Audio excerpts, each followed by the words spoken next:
Fin de niveau pour aujourd'hui, sauvegarde activée. Bienvenue dans cet épisode 63, il me semble, de points de sauvegarde. Je recommence à prendre le rythme des points de sauvegarde, là ça fait plaisir. J'ai pas énormément de choses à dire. En ce début d'épisode, généralement j'aime bien parler de 3 minutes pour un peu dire ce qui se passe, etc. Là, juste mes cheveux. Mais en vrai, qu'est-ce qu'on s'en bat les couilles? Est-ce que j'ai l'air plus stock comme ça là? Non. Mais bref. Euh, Non, mais je pense que le titre de ce point de sauvegarde-là a peut-être attiré un peu plus de gens que d'habitude, ou peut-être pas. Peut-être pas, qu'est-ce que j'en sais, frère? J'en sais rien du tout. Mais en tout cas, moi, c'est une réalisation que j'ai eue et qui, je trouve, est quand même assez importante, même très importante à avoir.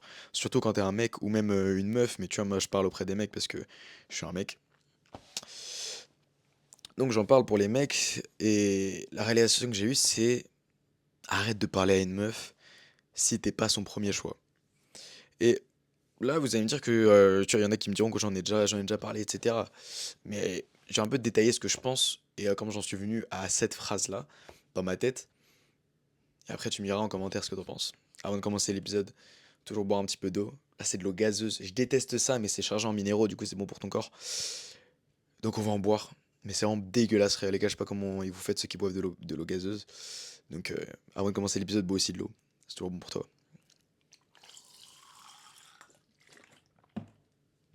Dégueulasse. C'est horrible. Pas bon du tout. Du tout, du tout. Comment les gens ils boivent ça, frère? Oh, je m'en tape 1 litre par jour, hein. 1 litre par jour. Bon, faut que je m'habitue, faut que je réapprenne à coiffer des cheveux un peu avec une texture là. Ouais, faut que je m'habitue, bref. Alors, arrête de lui parler, c'était pas son premier choix. Oui, oui, en fait. Euh, il faut que t'arrêtes de lui parler, simplement parce que j'ai commencé à capter de petit à petit que les meufs, c'était pas forcément quelque chose que tu pouvais charbonner. J'en ai déjà parlé dans certaines vidéos, tu vois. Que en fait les meufs c'est pas comme le business, pas comme le sport, où en mode si tu charbonnes une meuf, un jour tu réussiras à l'avoir. Et parce qu'en fait c'est pas comme ça juste que ça marche les êtres humains. Et même si jamais t'arrives à la charbonner de faux, à lui parler extrêmement souvent et à faire en sorte qu'au final elle t'aime bien, qu'est-ce que ça va faire, tu vois? Oh mon dieu, mes cheveux! Oh putain, non, je recommence là. Oh là là là là là là, voilà, des conseils pour les gens qui ont des cheveux bouclés pour les entretenir parce que ça fait longtemps que j'ai pas fait ça moi. Mon dieu, c'est horrible. Bon, bref. Eh, je commence à me perdre de fou dans cet épisode à cause de ça, là. Limite, ça serait pas mieux que je mette une casquette. Je mettrais un bonnet, limite, hein. Tu sais, les bonnets en satin, là. Je vais mettre ça, hein. En bien, je vais mettre ça, je pense. Attends, excuse-moi, je reviens. Ok. Je crois que je vais mettre là mon petit bonnet en satin. Comme ça va être, ça va être vite réglé. Les gars, d'ailleurs, j'ai appris que les bonnets en satin, moi, je pensais que c'était que pour les gens qui avaient des cheveux bouclés. En fait, les bonnets en satin, les gars, ça peut être pour un peu, genre pour tout. C'est juste, ça permet de bien juste entretenir ses cheveux de façon globale. C'est pas que pour ceux qui ont une afro ou les gens qui ont des cheveux bouclés.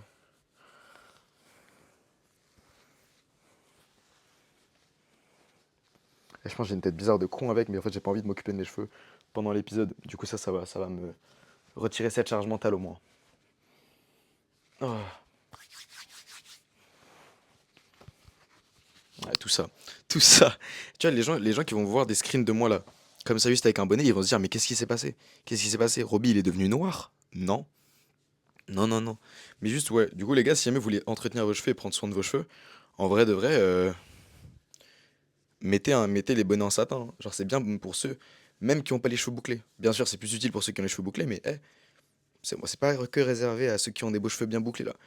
Ça, je suis tellement jaloux de ceux qui ont des cheveux bouclés naturellement. Les gens qui ont des cheveux bouclés naturellement et qui les lissent, vous êtes vraiment des démons. Vous êtes des démons de la nature, frère. Vous êtes des malades mentaux.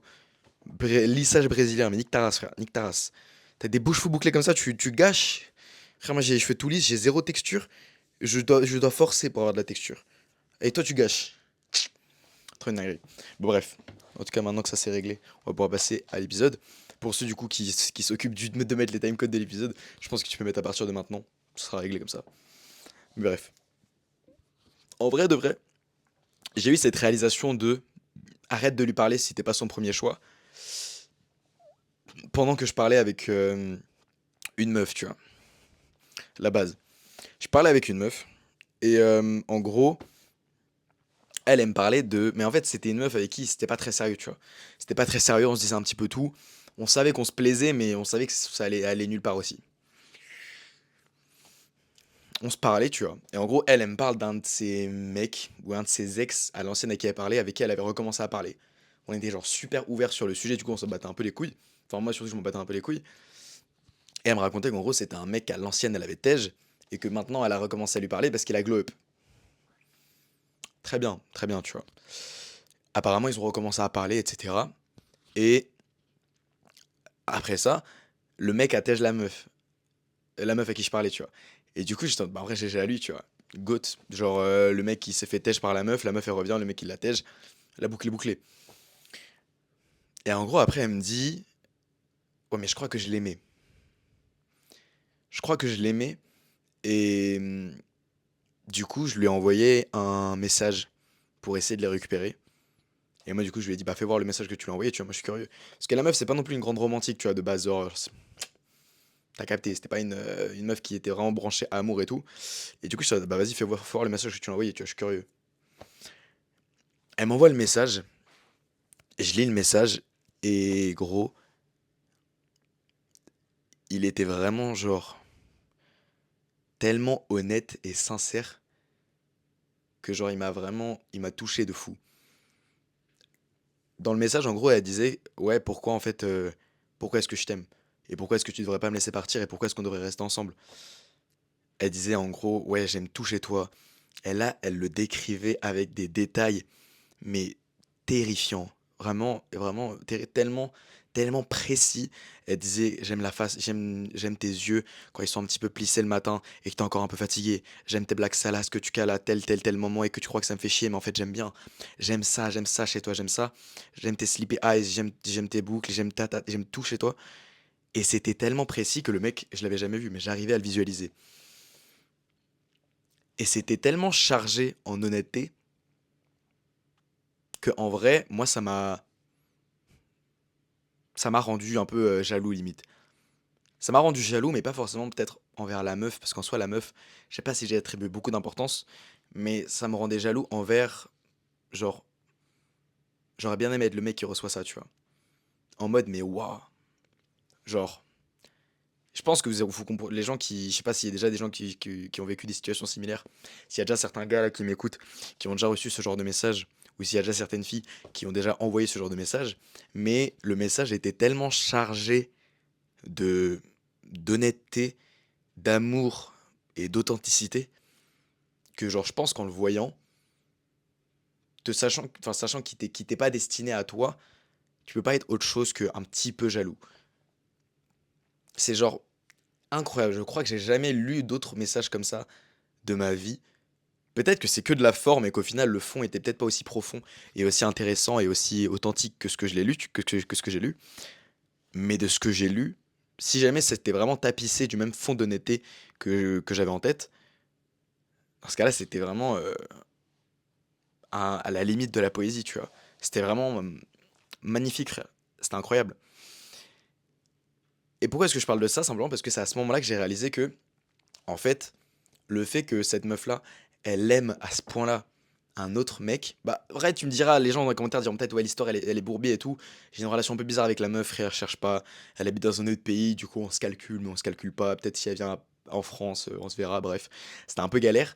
Mais en tout cas, on parlait et elle me racontait son histoire avec un autre gars. Avec la meuf, dis-toi, parce que je sais qu'il y aura peut-être des questions dans les commentaires, on a un peu cette relation en mode, ouais, si on a 30 ans et qu'on est toujours célibataire, on va se marier. Sinon, non, tu vois. Genre, tu vois, parce on sait que tous les deux, on se trouve relativement beaux, mais en soi, la meuf et moi, genre, on s'en fout un peu, tu vois, elle fait sa vie, je fais ma vie. Mais du coup, des fois, on se raconte un peu nos potins, et du coup, elle me racontait ça. Et même si jamais, tu vois, il n'y avait pas cette tension vraiment présente, genre, comme si jamais on allait se mettre en couple, ou comme si on était en couple, j'avais ce truc dans ma tête de me dire, mais wesh, genre, elle aime un gars infiniment plus que moi, tu vois, actuellement. Et je peux rien y faire, tu vois. C'est bien pour elle, je suis content pour elle. Mais juste, est-ce que je devrais vraiment continuer à lui parler? Parce que le fait qu'elle m'envoie ça, tu vois, et le fait que je capte un peu la situation dans laquelle elle était avec le mec, et moi, la position dans laquelle j'étais par rapport à elle, Je vais pas te mentir que ça m'a fait un peu sentir comme une merde, tu vois? Genre là, je parle avec mon cœur ouvert, tu vois? Là, je m'expose beaucoup sur internet, je sais. De toute façon, tu vois?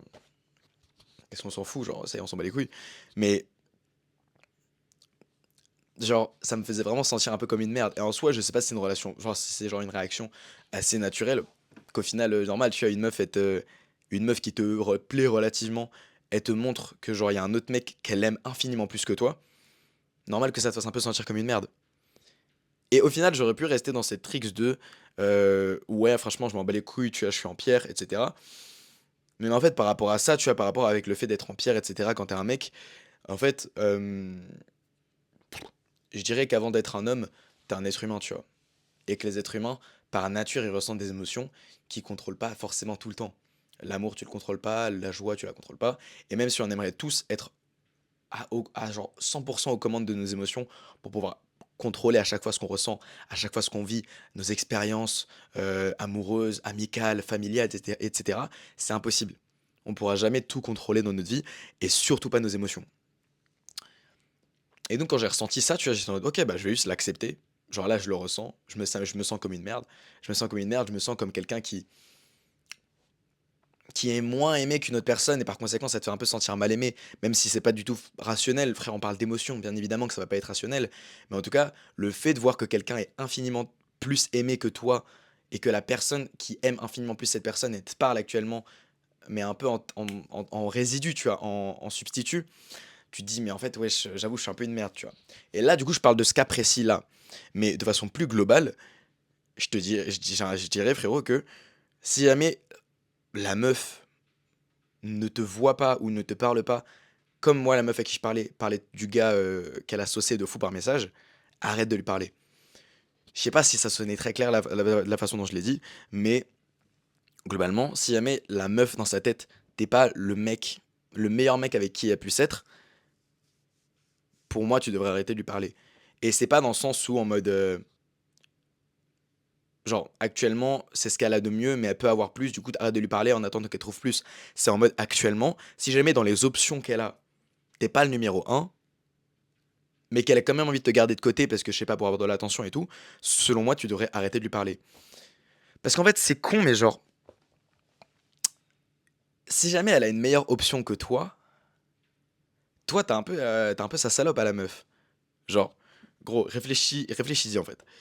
Là, probablement, tu parles peut-être à des meufs de façon un peu amoureuse, de façon un peu romantique, avec un peu de flirt, tu vois. Où la meuf, t'as envie de la gérer. Et ou peut-être la meuf a envie de te gérer aussi. Et peut-être même que vous savez l'un avec l'autre que vous êtes intéressés, genre chacun.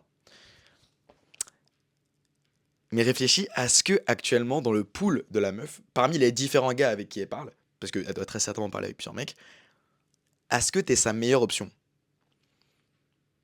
Et si la réponse c'est non, repense à ce que tu veux avec elle et repense à la façon dont elle va te traiter en fait.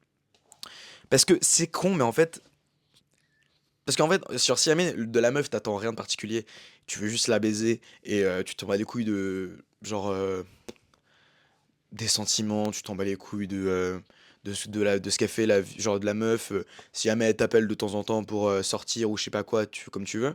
Mais si jamais t'es vraiment émotionnellement investi envers la meuf, si jamais t'es vraiment engagé et que genre t'attends quelque chose de la relation avec la meuf, mais que pendant que tu lui parles actuellement, t'es pas sa première option, que ce soit parce qu'il y a un mec qui est plus grand, plus beau, plus successful, les gars, on est adolescents, calmez-vous, mais tu vois, mais genre, globalement mieux que toi, et que tu sais qu'elle parle à un mec qu'elle trouve mieux que toi, selon moi, c'est bourbier de fou de continuer à lui parler. Simplement parce qu'en fait, la meuf, elle va pas te respecter autant qu'elle respecte ce premier gars. Tu vas être un remplaçant, tu vois. Genre, il y a un titulaire qui, lui, il est aligné toutes les semaines pour jouer les matchs. Toi, si jamais il y a un titulaire qui se blesse, tu peux rentrer. Mais sinon, tu vas pas rentrer. Et est-ce que toi, tu vas attendre sur le banc d'une équipe qui te fera jouer une saison sur 3 4 alors que tu peux rentrer dans une équipe, dans une autre équipe, où il te fera jouer tous les matchs? C'est ça la question. Genre, est-ce que tu es prêt vraiment à attendre pour une meuf qui ne te voit même pas pour l'instant comme son premier choix, comme la meilleure personne avec qui tu pourras sortir? Moi, je te conseille pas d'attendre, frérot. Je te conseille pas d'attendre et je te conseille même pas d'espérer. Parce que, en fait, même imaginons, ton but ultime, c'est de la pécho, ok? Ton but ultime, c'est de pécho la meuf. Dans le cas où elle parle à un autre mec qui est plus tchad, qui est plus beau, qui est plus stylé, qui est plus tout mieux que toi, ok? Mais la meuf, finalement, je sais pas, il s'est passé quelque chose. Le mec que la meuf, genre, le mec sur laquelle la meuf bande, il allait un peu voir ailleurs et du coup, la meuf, ça l'a saoulé. Ça l'a saoulé, mais genre pendant une semaine, tu vois. Et du coup, pendant cette petite semaine de transition, elle se dit, bon, bah allez, je vais voir dans la réserve il y a quoi, tu vois. Allez, hop, hop, hop, hop, hop, il y a qui? Bah, il y a lui. Hop là, super. On va piocher lui. On va dire, allez, hop, viens, on se voit, s'il te plaît. Toi, puisque t'es en chien avec la meuf, tu veux avec elle, bien évidemment que tu vas dire oui. Bien évidemment, tu vas dire oui. Tu vas dire, ouais, ça dit quoi? On peut se voir. Ouais, je suis chaud, on se voit, tu vois. Tu vas dire, ouais, on va se voir. Et du coup, vous allez vous voir avec la meuf. Vous allez vous voir avec la meuf. Et peut-être même qu'à la fin du date, vous allez vous pécho. GG, bien vu. T'as eu un date avec la meuf, tu l'as pécho, c'est super. Mais maintenant, qu'est-ce qui se passe? Maintenant, est-ce que tu penses que la meuf, maintenant qu'elle t'a pécho, et que, genre, vous êtes allé en date et tout, vous allez être en couple? Est-ce que tu penses qu'elle va te donner encore plus d'attention que avant que vous alliez en date et que vous vous pécho? Eh bah, ouais, peut-être. Franchement, il y a un monde où, peut-être. Il y a un monde où t'as été tellement socialement performant pendant le date que tu l'as fait ressentir des trucs de fou, que t'as été hyper sympa, que t'as été hyper drôle, que t'as été hyper bon comme être humain. T'as été un bon être humain, tu vois. C'est mon frère qui revient. Que peut-être tu vas. Elle va kiffer. Elle va kiffer, elle va se dire, ok, ouais. Hassoul, je lui donne une chance. Et mon frère qui va rentrer, regarde, il y a mon frère qui va rentrer, il va crier, et moi je vais lui dire, attends, non, désolé frérot, je tourne.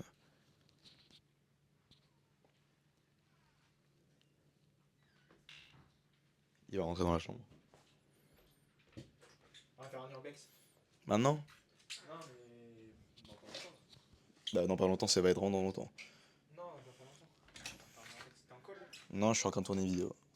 Ah ouais? Pourquoi tu prends un. T'as Charlotte? Hein? Pourquoi tu fais Charlotte? Parce que mes cheveux, ils sont fucked up là. Ouais, je l'ai dit, je l'ai dit. Mais donc, peut-être que oui, c'est possible que après que tu sois allé en date avec la meuf, elle te donne une chance. Mais honnêtement, la plupart du temps, ce qui va se passer, c'est que maintenant que cet état de transition de la meuf, il est passé, et que genre maintenant, elle se rend compte qu'en fait, t'es quand même moins bien que son premier choix, elle va retourner à son premier choix dans sa tête, tu vois. En fait, c'est con, mais genre, c'est un peu comme essayer de convaincre quelqu'un d'acheter un truc, tu vois. Quand tu essaies de convaincre quelqu'un d'acheter un truc, tu te places un peu dans la position de mec qui réclame. Et quand tu es dans la position du mec qui réclame, tu donnes le pouvoir à l'autre de choisir. Et quand tu donnes le pouvoir à l'autre de choisir, tu le places au-dessus de toi. C'est con, tu vois, mais par exemple, la dynamique d'employeur et d'employé, c'est l'employeur qui choisit si jamais l'employé il est embauché ou pas. La dynamique de client ou d'acheteur, pas de client ou de commercial, c'est le client qui choisit si jamais il va acheter et donc si jamais ce que le commercial il a fait c'était utile ou pas. Et dans les deux cas, tu vois, c'est pour ça qu'on dit que le client il est roi, tu vois, par exemple, parce que c'est lui qui décide au final, c'est lui qui décide de si jamais il achète ou pas. Si jamais les clients ils achètent pas, les commerçants ils font faillite et les commerçants ils font faillite, ils meurent. Et si jamais l'employeur il décide de pas embaucher le mec, bah le mec il a pas de travail, tu vois. Donc il y a ce truc, il y a aussi cette dynamique de si jamais toi t'essaies de convaincre la meuf de t'embaucher, la relation c'est pas possible qu'elle marche en fait. Parce que vous êtes censé être genre sur une sorte, pas sur un pied d'égalité, mais genre, si jamais vous n'êtes pas tous les deux la meilleure option de l'autre et que un des deux le sait, va y avoir un certain, genre, la meuf elle va avoir moins de respect pour toi, tu vois. Parce qu'en fait, du coup, elle va settle pour toi. Imaginons, du coup, dans le cas où, imaginons, t'as date ça et genre pendant le date, t'étais trop bien. Elle va settle pour toi, elle va se dire, bon, ok, vas-y, je vais me mettre en couple avec lui. Mais au fond d'elle, elle sait qu'elle aurait pu avoir mieux. Elle sait qu'elle aurait pu avoir un gars peut-être plus drôle, plus grand, plus beau, plus intelligent, tout mieux. Mais juste puisque l'autre, il a décidé d'aller voir ailleurs et que toi, tu t'es présenté à elle, elle s'est dit, bon, bah vas-y, pourquoi pas. Sauf que ça marche pas.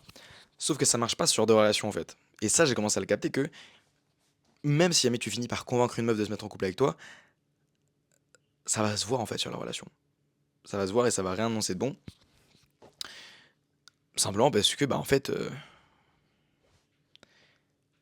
la meuf va pas te respecter, gros. La meuf ne va pas te respecter. La meuf ne va pas te respecter parce qu'elle sait qu'elle aurait pu taper mieux. Imagine, c'est comme toi, frérot. À la base, tu t'étais habitué à pull-up des allées. Imaginons que tu sois un des gros tchad. T'étais habitué à pull-up des 8 et demi sur 10, ce qui est énorme, hein. Des 8 et demi sur 10, mon gars, c'est énorme. Et vas-y, puisque là, t'es en train de parler une 8 sur 10 tranquille, et que vas-y, elle a trouvé un mec, et que toi, tu voulais rien de sérieux. Maintenant, tu commences à date des 6. Tu vas être très content avec les 6, mais tu vas quand même être en mode, pff, les 6 c'est sympa, hein, mais franchement, je t'ai habitué à voir mieux. Et le fait dans ta tête que tu te dises que t'étais habitué à voir mieux, ça va te faire dire genre, ça va te faire dire en mode, en vrai, les 6 elles sont quand même mid, tu vois. Elles sont quand même mid. Et au final, tu vas moins les respecter que peut-être les meufs qui étaient plus fraîches à qui je parlais. Bien évidemment, ici, je parle que du physique. Il n'y a pas que ça dans la vie. Euh, Il y a des trucs bien plus importants, tu as ta personnalité, il y a la façon dont tu parles aux gens, il y a la façon dont tu fais sentir les gens. Un mec qui arrive à faire sentir les gens à l'aise et intéressant autour de lui, je pense qu'il sera beaucoup plus attractif qu'un mec qui est plus beau, mais qui fait ressentir rien aux gens autour de lui. Donc oui, attention, ici, je parle que du physique.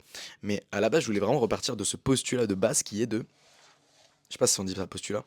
Genre, de ce truc de base où je me disais, en fait, si jamais tu n'es pas la meilleure personne avec qui la meuf peut sortir, même si jamais elle sort avec toi, la relation sera fucked up de fou. Parce qu'il y aura une sorte de, genre de rapport de force entre vous qui sera hyper déséquilibré. Parce que la meuf, c'est directement celle qui sera sur un piédestal, et toi, tu seras le mec qui a réussi à la poule alors que t'es pas du tout à son niveau de base. Et si la meuf t'aime profondément, il y a moyen que ça marche, mais au fond de toi, si jamais la meuf, elle sait qu'elle peut pécho plus que toi actuellement, il y a peu de chances qu'elle soit en mode franchement, ouais, je suis content de l'avoir pull up lui, tu vois. Après, j'ai tendance à dire que c'est des relations humaines. C'est des trucs qui sont très situationnels, donc ça dépend beaucoup des situations dans lesquelles t'es. Mais globalement, mon gars, si jamais tu vois que dans la vie d'une meuf, t'essaies d'avoir quelque chose avec elle, que ce soit la pécho, que ce soit des trucs comme ça à gauche à droite, même à titre personnel, tu vois, même quand je flirtais avec des meufs, quand je voyais que j'étais pas leur première option, j'arrêtais de leur parler, tu vois. Et là, ça paraît con parce que dans le truc d'avant, j'ai dit que si jamais tu voulais que la baiser, ou si jamais tu voulais que flirter en mode normal, sans ce truc sérieux, tu pouvais continuer à lui parler si jamais euh, elle parlait à d'autres gars qui avaient des gars qui étaient mieux que toi. Honnêtement, en fait, je reviens sur ce que j'ai dit là. Et à titre personnel, moi, je pourrais pas. Je pourrais pas parce que même si jamais moi je veux rien de sérieux avec elle, le fait de savoir que je suis genre un substitut ou un remplaçant d'un truc qu'elle peut avoir de mieux, mais puisqu'elle a pas pu avoir mieux, elle m'a eu moi, ça me fait sentir mal, tu vois. Genre en fait, si jamais t'es dans ce cas-là, frérot, respecte-toi un peu. Je suis en train de repenser à ce que je dis en direct, hein, parce que moi, c'est à la base le truc qui s'appelait réflexion journalière, donc je réfléchis, tu vois, en continu. Mais honnêtement, genre, pour moi, c'est genre, c'est ne pas te respecter le fait de rester avec une meuf, ou de continuer à parler ou espérer avec une meuf, alors que tu sais pertinemment que t'es pas son premier choix. Le fait de pas être le premier choix d'une meuf, c'est quand même un signe que la meuf de base, elle va te chier genre, elle s'en bat les couilles un peu de toi, tu vois. Et que si jamais elle te garde son contact avec toi, mon gars, c'est soit pour avoir de l'attention quand son titulaire lui envoie pas de message, soit pour avoir un backup plein si jamais son titulaire il se taille. Et dans les deux cas, mon gars, c'est pas quelque chose de respectable, je trouve. Ou c'est pas un truc que la meuf, genre, si jamais toi tu t'infliges ça, la meuf elle fait ce qu'elle veut. Mais si jamais toi tu t'infliges ça, frérot, frère, tu te respectes pas beaucoup, hein. Même, donc moi je suis en train d'y repenser là, mais il y a franchement la plupart des situations où je parlais avec des meufs, et j'essayais toujours d'être le premier choix de la meuf, tu vois. Et si jamais je voyais qu'il y avait un gars qui était mieux que. Enfin, si jamais elle parlait à un gars qu'elle considérait plus que moi, je me disais, bon, bah, ok, frérot, bah, dans ce cas-là, discute avec lui tranquille. Mais moi, je veux pas être un second choix ou quoi que ce soit. Si jamais tu me parles, je suis ton premier choix, point barre, tu vois. 24 minutes l'épisode, en vrai, c'est ok, hein. C'est ok, je trouve. Je sais pas, en fait, si c'est très clair ce que j'ai dit, parce que c'est quand même un truc. C'était vraiment un insight assez bizarre que j'avais eu et que j'ai eu relativement récemment. Donc je sais pas, j'ai forcément beaucoup le temps de le travailler. Et au pire, toi, tu pourras m'aider à le travailler, genre par rapport à tout ce que j'ai dit là. Tu pourras me donner, je pense, ton avis. Et tu pourras me donner aussi, genre, la vision que tu as de tout ce que j'ai dit, je pense, en mettant ce time code ici là. Si tu peux me partager ça, parce que je suis quand même curieux de voir la vision que les gens ont par rapport à ça.